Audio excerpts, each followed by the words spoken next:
podcast. It's a very real question, and it came up multiple times in our recent masterclass on the 6 steps to drop PPO plans. And of course, if you're in network, you don't really give second thought to that because you usually check the assignment of benefits box in the digital claim, which means the insurance company sends you the check, for the insured portion. So that's what you're used to doing. And so the question becomes, well, what happens once I go out of network?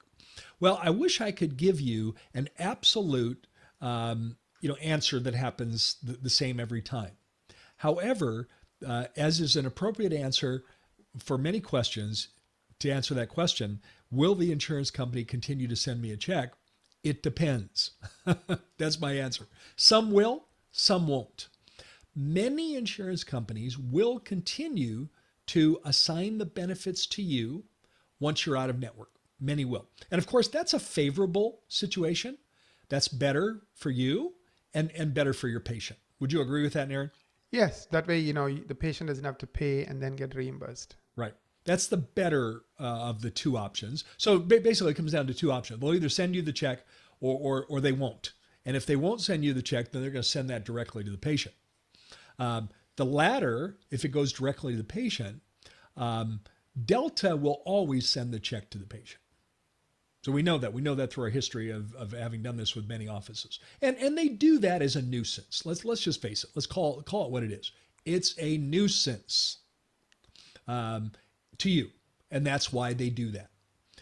Some other insurance companies have taken the Delta lead on that, but many will continue to send you the check. But Delta, we know, will send the check to the patient, which means that now you have to collect that time of service from your patient. And let's face it, Naren, that's not a popular option for the patient. They don't like that. Remember, they didn't have to pay anything before when they would come in for a hygiene visit. And now they've got to pay for it and get reimbursed, from the insurance company. And I think Delta does that because, why Delta does that, quite frankly?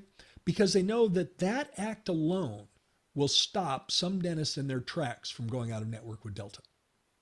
That'll stop them in their tracks. But it's not a reason. It shouldn't be a reason to stop you in your tracks. There's a workaround around that. And we're going to explain what that is. So the basic answer to that question is, will the insurance company continue to send it? Some will and some won't.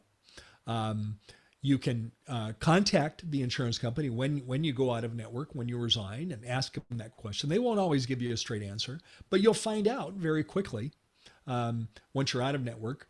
You'll find out very quickly if you're receiving checks or if the checks are going to the patient. We know with Delta, they're always going to go to the patient.